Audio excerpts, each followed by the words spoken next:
Hello and welcome to the PFFUI podcast. On this month's episode, President Tony Murray, Vice President Hank Harris, and Political Director and Assistant to the President of Legislative Affairs Cody Leever discuss the 2026 Indiana legislative session and pieces of legislation the PFFUI is following. Enjoy the show.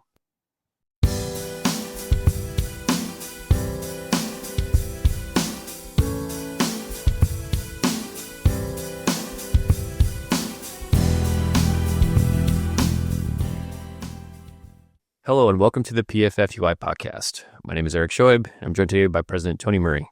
Hey, Tony. Happy holidays. Happy holidays, Eric. Good to see you. It is nice to see you too.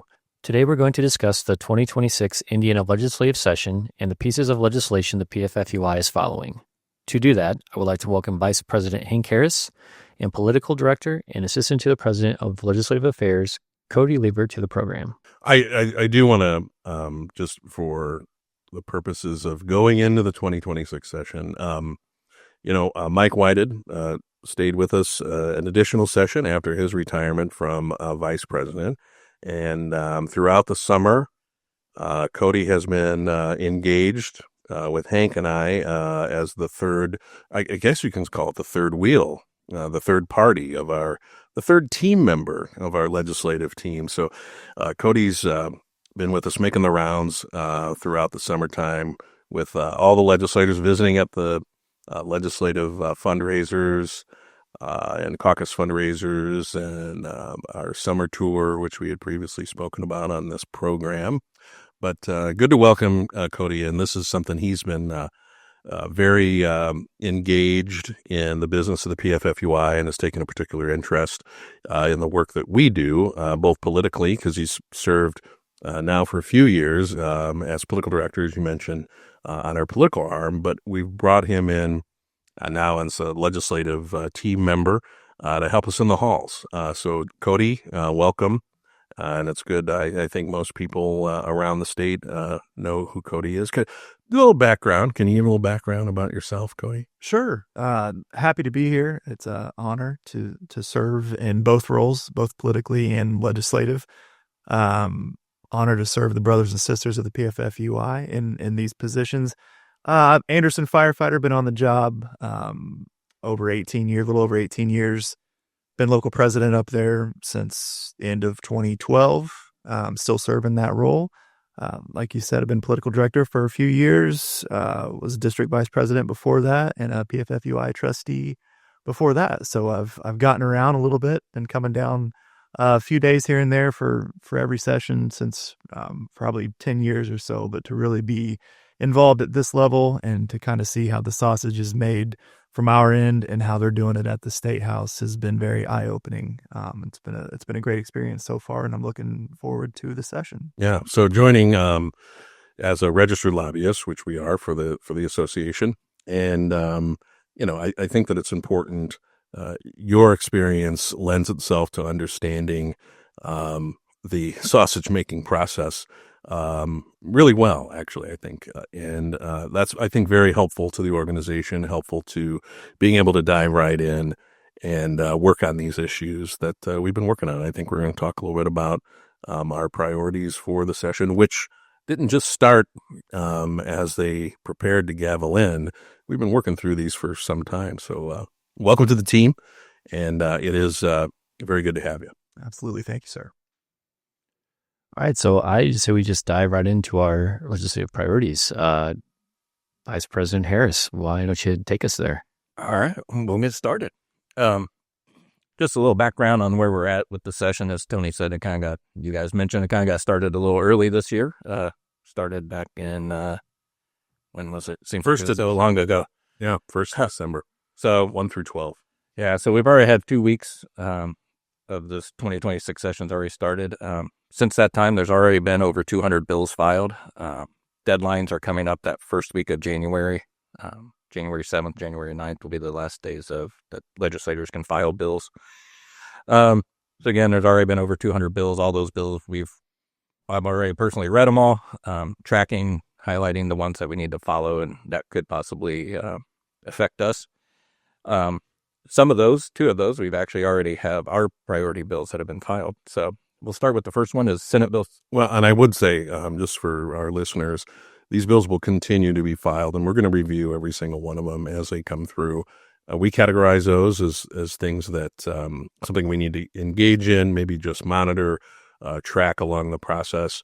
And then through that process, those bills can change. But we're looking for anything that is in our professional basket of issues, if you will, that affect our members from a professional standpoint. So, those, I would expect more bills to start being filed anytime, maybe as soon as this week. I would have this week. Yeah, this week and going into next week, probably be the biggest drops when they start dropping. So as far as our priorities, the biggest one, the first one is Senate Bill 69. This is titled 1977 Pension Disability Fund. It's authored by Senator Rogers out of Mishawaka. This bill is our retirement enhancement bill that we've talked about. It's very similar to Senate Bill 388 that we talked about last year that unfortunately didn't get made it through the Senate, had to water it down, got it to the House, and died in House Ways and Means. I think we talked about that one enough, but it's very similar to that. And that's a unique strategy that I think that we find beneficial because legislation takes time, and getting it right and getting, the support, but having it heard and discussed lends itself to being successful sometime at the end of that process. So we were, I think we were fortunate to sort of tee it off, kind of gauge where everybody's at and what has momentum and what doesn't. So again, Senate Bill 69, it's our pension enhancement bill. What this bill does is it'll increase the base or the 20-year benefit by 1%, going from 52% to 53%. It also increases our accrual benefit by 0.25% every 6 months. So currently we earn 1% every 6 months. This will increase that to 1.25% every 6 months for years 20 through 32 years. We max out at 32 years.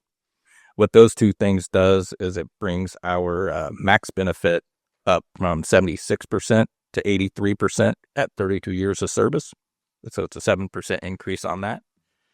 And then two other things it does, it increases our death benefit. Currently it's at $12,000. It'll increase that death benefit to $15,000. It also indexes that benefit to CPI, basically inflation. So it'll constantly go up based on inflation, so we don't have to constantly come back and try to ask for an increase. And then the last thing it does is it also allows an option to extend the drop. So if you're in the drop, if you sign up for a 3-year drop, you would have the ability to, in that time window, to extend it up to that 5-year drop if you need to. Which is somewhat new. We worked on the increasing from the maximum drop from max 3 years to 5 years a couple sessions ago. So this is an evolution of that. And we feel like there's some really an advantage to members as life changes. Maybe they signed up for that drop program. They had certain circumstances in their life that have changed. And maybe it works out for them to extend that, to the maximum of 5 years. But we also feel like that's a benefit to communities and employers as well, with regard to, keeping somebody on the line, whether that be a police officer or firefighter, for that additional time. And then obviously all these benefits come at a cost. We have to have a way to pay for it. So much like Senate Bill 388, which had a member contribution increase of 2.5%, this bill has a member contribution increase of 2.65%. So it's a little more than Senate Bill 388 was, but still right around that 2.5% for these benefits. So that's Senate Bill 69. Quick summary of that. Thank you for the information on Senate Bill 69, Hank. So how do we get to this point with Senate Bill 69? Yeah, thanks for asking. So immediately following the last legislative session, seeing how Senate Bill 388 maneuvered through the process and hearing testimony and hearing back from legislators, we immediately started working on what we can do in the next session. So we started meeting with the FOPR partners that we've worked with along with Senate Bill 388. This affects them. It affects them. There's 23,000 members, and it's us and them that are included in it. So started working with them, seeing what we could do, kind of evaluating what the issues were, hearing back what some of the opposition, kind of started hearing back what some of the opposition was and how we could work with the author on it. So once we kind of got a game plan, we met with Senator Rogers several times, worked with her and what her appetite was and what she was comfortable doing. And that's kind of how we drafted where these numbers kind of fell. And just to put a fine point on the reference to the opposition, so had concerns about the cost increase to make sure that the fund is well funded and actuarially funded. Any increase in benefit is going to require an increase in contribution to ensure that the fund is sustainable, right? And we know that that's always been, our goal. But there was concern about that, particularly, and we're talking about last year in the initial phases of as we started working on this particular concept of a bill to enhance the benefit. There were some other things going on. Senate enrolled Act 1, or what became Senate enrolled Act 1, which essentially impacted the available revenues and that their timeliness of reaching cities and towns to fund their budgets, right, which funds a portion of the contribution.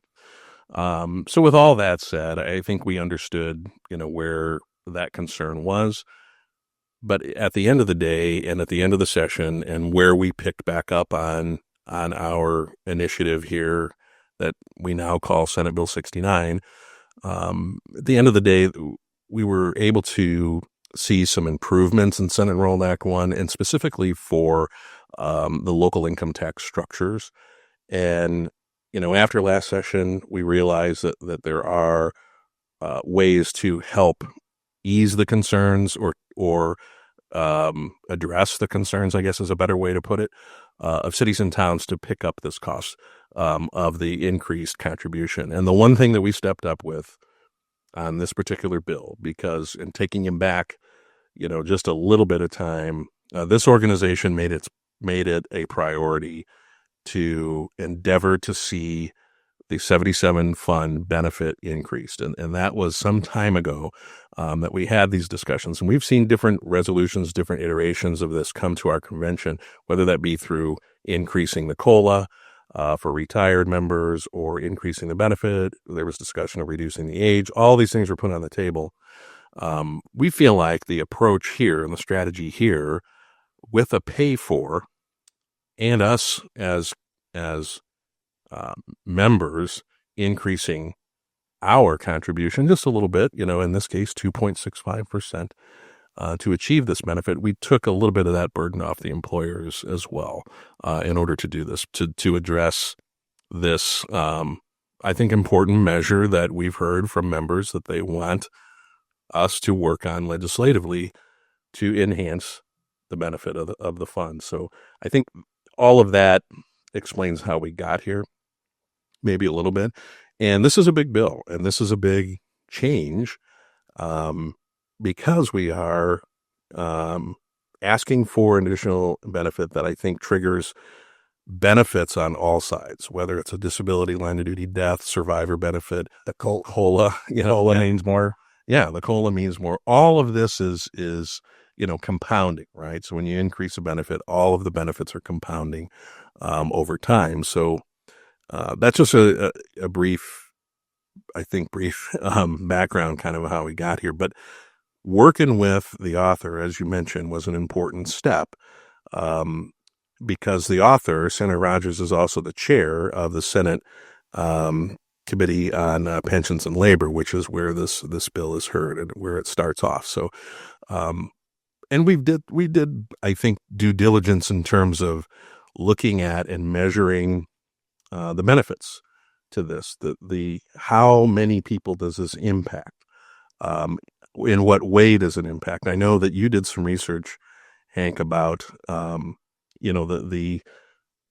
we looked at this, I think, as we use the current model, right? That we're just increasing the current model. We're not changing the structure, right, of how those benefits can increase. We're just elevating the current structure a little bit. And you did some things like figured out we needed to know, when do firefighters retire?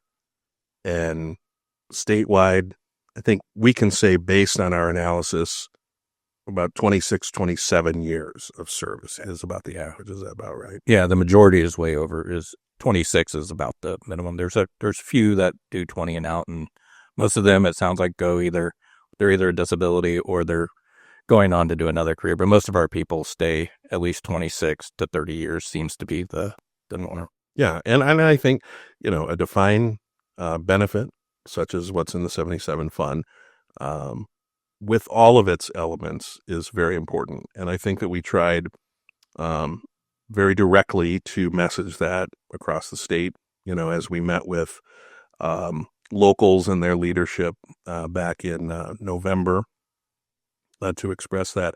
I think our effort is to provide some education materials that they can share with their employers about, because some employers may not fully understand what type of benefits that the fund provides. It's not just a retirement. There's more to it than just the retirement. So I think that that's important. And we think that there's an impact to, I think, help retirement security. And we looked at this globally, more than, just any one person or whether it's police or fire. We looked at it really from top to bottom and did a little research. I think that there's an effect to that. I think it's also important to mention, what are we trying to help? And that's recruitment and retention. And that accrual is what helps retain firefighters and police officers. And it rewards them for staying on longer and for, serving their community even longer, that they get a better benefit. And it has to be paid for. And lets them have a little leverage, I think, too, some leverage in making their retirement decisions. And in many cases, that's different for everybody, what their retirement security looks like. These are tools, and I think that we've got a good system that is well funded. It's a modest benefit. In addition, we looked at other states around us to see what their programs are offering. That was a consideration as well. But we also heard from members. And as we were around the state, we got good feedback, I think.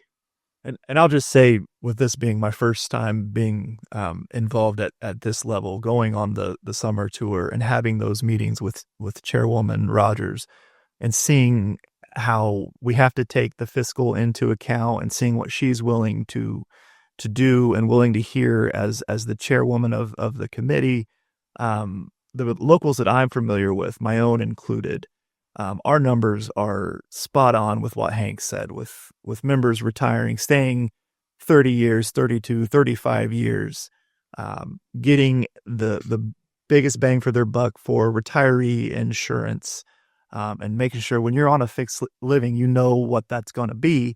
And then you also have to take into account that when we increase that maximum benefit from 76 to 83%, those survivor benefits are increasing. Those disability benefits are increasing. And like you said, Tony, we're looking at this globally, from a statewide perspective, and not just any one particular local or individual in mind at that. We're looking at everything. Yep. So I think to kind of wrap up Senate Bill 69, it was heard in PMOC on October 27th. It was a draft at that point. Obviously, it hadn't been filed at that point, so it was just a draft. It did get heard. And PMOC is the committee, the joint...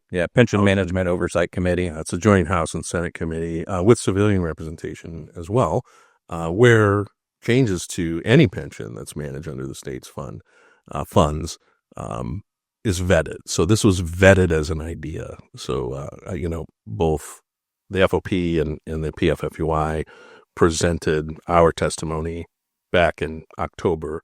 And then where to go from there? We had an early start. Yeah, so because the session got started early, they kind of took advantage of the early 2 weeks. So the bill was filed on December 8th.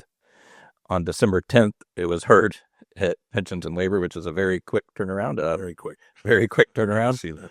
It was testimony only. There was no action taken, but they did take testimony, both the PFFUI, the FOP, another police organization testified, the chiefs, and of course, AIM, cities and towns testified as well. The committee got to ask questions, got to kind of debate it a little bit, but again, they didn't take any action at the time. It was only testimony. And we've consolidated support through our communication with other organizations. So the Chiefs of Police Association has endorsed this, as well as the Fire Chiefs Association, FOP, PFFUI, and our consolidation of support among our members through talking to local leadership. Yeah. And after that meeting, there was actually 2 more co-authors that signed on to the bill. So yeah, members of the committee. So where we're at right now with Senate Bill 69, we're kind of just in a holding pattern, waiting to see when they come back on January 5th. We expect to have another hearing, possible action taken. But right now, there's no action scheduled at this time. And this bill is a long way to go, just like every bill. Yeah. This is just a starting point. But I think that we laid it out, I think, accurately and in a way that was objective, that members of the committee could understand, and the importance of this, and that it's not just exclusively retirement benefit. All right. So our next priority is occupational cancer reduction, screening, and treatment for firefighters. We do have an author, it's Senator Kreider out of Hancock County. We're working with him on a draft. There is no bill number. There's not been filed at this time. We're still kind of working with him on the language and working through the draft. But what this would do would be to, first off, emphasize the preventative or reduction aspect to firefighter cancer. We do a pretty good job with that now, whether it's, washing your gear, not wearing your gear when you don't need to, deconning after fire, washing, taking a shower immediately after fire, stuff like that. But just kind of solidifies that prevention and reduction part. The second part is screenings. We're looking at having employers be responsible for doing some cancer screenings. Early detection is the best way to prevent cancer or to treat it. The sooner you catch it, the easier it is to treat, the better the survival rates are. So looking at doing screenings, and then ultimately is the treatment aspect. When you're going through cancer, there's a high out-of-pocket expense with that. Usually runs through your health insurance, whether you're on a high deductible or not. You still have co-pays. And we're just looking for ways to try to help offset some of those out-of-pocket expenses for that. So again, it hasn't been filed. We're still working on a draft with Senator Kreider. We hope to see something in the next, when they get back in session, one of those bills get dropped. I think this particular bill, in light of what just happened in the Congress in D.C. Just last week, an initiative that the IFF has been working on for several years is to include occupational cancer as a covered disease that would make those members who die of cancer or who are disabled from cancer to have the federal public safety officer death benefit apply to that. And the IFF was successful in that endeavor, and that has passed. And there's now a number of cancers. I think it's 17. I have to look. We're working through that right now to see what that process is going to look like. But I think that gives credibility also to our piece of legislation here that we're trying to move forward, because this is occupational cancer is an epidemic in the fire service. We know that, and we're trying to address this in the best way that we can, in survivability through early detection, risk reduction where we can, where we're capable of doing that, and having those treatments paid for is important. I think it's important to members. And the ongoing screenings. And you do get, if you are unfortunately diagnosed with cancer and you get through treatment, even after your treatment and you're successful, you still have those ongoing screenings that you have to constantly do. So, third one is our hurt on duty statute. Working with Senator Brown out of Fort Wayne on this. She was the author of our hurt on duty previous legislation. It's kind of a technical correction, but it's very technical. To try to simplify it is currently your employer can purchase workers' comp. Police and fire are exempt, but our employers do have the ability to purchase a workers' comp policy. if you work for one of those departments that do have a workers' comp policy, due to recent case law, you now have to go through the whole workers' comp process before you can go back to your employer and have your employer cover that injury or illness. What we hope to do with this bill is to streamline that and basically make it that if your department is one of those departments that have a workers' comp policy, as soon as workers' comp denies you the first time, then you can go back and go to your employer to cover that treatment for that injury or illness versus having to go through the long, drawn-out workers' comp process, trying to find an attorney to help you through that process. So it just tries to streamline it, make it a little simpler. So as soon as you receive that denial from workers' comp, you can go back to your employer for that one. Yeah, because occupational injuries are already codified under statute that care, and that was something that the PFFUI worked to get done. That care for on-duty injuries is covered, under that particular statute. We call it hurt on duty. This wrinkle that we discovered, sort of the genesis of that was through case law, a case decision. So what we're trying to do is to make this technical fix that really goes back to the intention of the General Assembly when they passed and codified in law the hurt on duty statute. So I think this is a move in the right direction. Yeah, to help eliminate some red tape and take care of our members who are hurt, in the corresponding service, right, that they do. Right. The next one is House Bill 1044. I'm going to kick it over to Cody. Let Cody do this one. All right. Thank you, sir. House Bill 1044 is a mandate for employers to provide health insurance to our members, police and firefighters who are placed on Class 1 or Class 2 disabilities at the active rate. We have done some research. We've been provided quite a bit of data, and it seems dating back to 2020, there's been a little over 200 either police or firefighters who have been placed on Class 1 or Class 2 disability in the entire state. So it's not an astronomical number. And we're also working to kind of do a little bit more research on that data to find out who of those departments with those members placed on Class 1 or Class 2 disabilities already does this.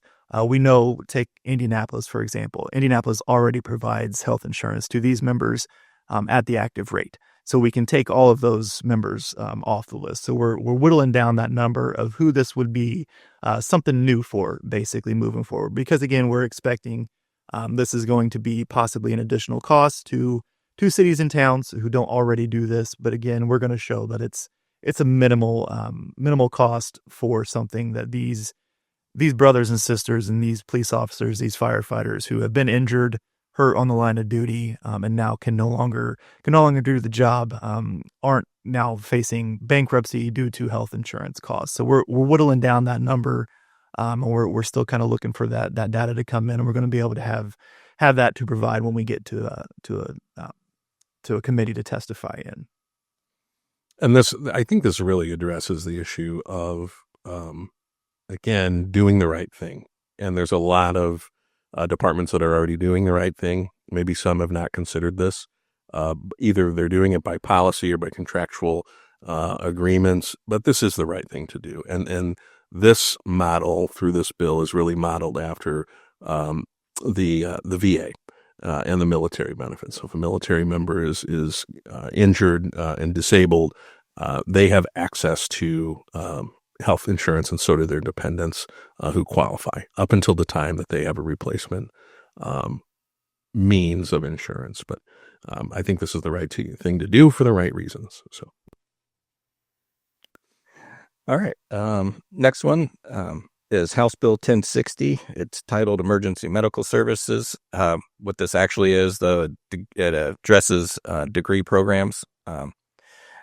Late last session in House Bill 1001, the budget bill, there was language put in that changes the thresholds for degree programs at colleges and universities. And the thought was trying to address degree programs that don't have a high attendance. So, that was the intent.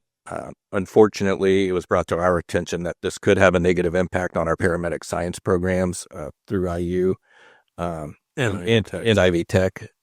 So what House Bill 1060 does would exclude or exempt the paramedic science programs from this threshold because they don't offer a lot of them. There's not, we don't always have a huge, we're not having 100 people sign up for paramedic science. So it exempt them from that. We'd like to see that. We would like to see that. We need that. So, anybody looking. But this would just exempt that from that. We also started looking into if this could affect the fire science programs that a lot of our members use or have gone through Ivy Tech. So we're also looking to maybe see if we can get that added into it too. But again, this is just it was an unintended impact to what we think could, those programs are pipelines into our degree. It's pipelines into the workforce. It's workforce development. So working, again, this is authored by Representative Garcia Wilburn out of Hamilton County and just the northern part of Marion County. And then to kind of wrap up our priorities, these are not bills or anything. There's more ideas that we're tracking. We don't have a bill number or anything with these, but it's the effect of if there's going to be any tweaks to Senate Enrolled Act 1, and also if there's any changes to what their local government modernization. Those are two big topics that were last session. We believe that there's going to be some language addressing both of those coming up. So we're kind of working on that, tracking them, speaking with legislators. We have some ideas that we've kind of have presented. Most importantly, we're just trying to make sure that we're part of that conversation as they're drafting these, that we have a seat at the table, that we're telling that we have an opportunity to express how it could either positively or negatively impact our members in the fire and EMS service and across the state, whatever those changes may be. Yeah, and I think sharing suggestions on how, particularly with Senate Enrolled Act 1, we've identified, some areas where some improvement could be addressed, and we've shared those. We've talked about that, and it's all based on revenue, right? It's all related to revenue and our members' ability to provide that product and put that product, their response, care, and emergency response out on the street every day. So we're providing those suggestions on very key areas of where we think that there could be some improvements. So far this has been well received. I know other organizations are doing that as well that represent, different taxing units, involved that are affected by this. So it's been great to have that idea exchange and to be able to communicate with leadership in the House and Senate about the impact of this and provide a little more education and understanding. So I think that's been a good experience thus far. And like Hank said, we're watching to see maybe how that translates into bill text as they are filed. Nothing's been filed yet. Yeah. So that pretty much wraps it up. This is kind of going back to the session since they got a 2 weeks early start. This is going to be starting January 5th. It's going to be fast and furious. It's a long process, but it's going to be done fairly quickly. So, yeah. And this is a shorter session since this is a Correct. even number year. It's a short session. So this is not a budget session unlike last year. So it's a shorter window to get work done. But I know that you guys are on top of it and at the State House every day representing our members' best interests. Yes. The other thing too is, this is an interesting time, I think, and there may be some things. We just attended a conference here in Indianapolis, just across from the Capitol last week before Christmas, and it was a really interesting perspective. It was for lobbyists and people that represent. But we heard a lot of discussion. There were a lot of panels where leadership from both the House and Senate, Democrats and Republicans, met to sort of discuss some of the other important issues going around the state. And even though some of these things may not affect us directly, there's always an effect, right, when it comes to government policies. So we're paying attention. We're there interacting and talking to other, of our folks in the hallways, as we say, and tracking down issues. As issues emerge, we investigate, see what the effect is on our members, basket of professional issues, and then try to manage those as best we can. So it does take being there every day. I think that the last I heard is leadership is tracking for this short session to sine die on February 27th. So we've got that date on our calendar. We don't know how that's going to go. But we do have some things coming up, I just want to mention, related to our legislative affairs. So we do have our legislative conference that's coming up, and registration is open right now, and we'll close on January 7th.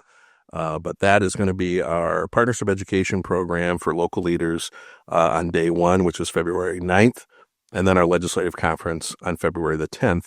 And we're going to do the same model that we did last year, and that is to do sort of a luncheon in the atrium of the state capitol, where members attending the legislative conference can meet with their legislators from back home and have a quick bite and conversation.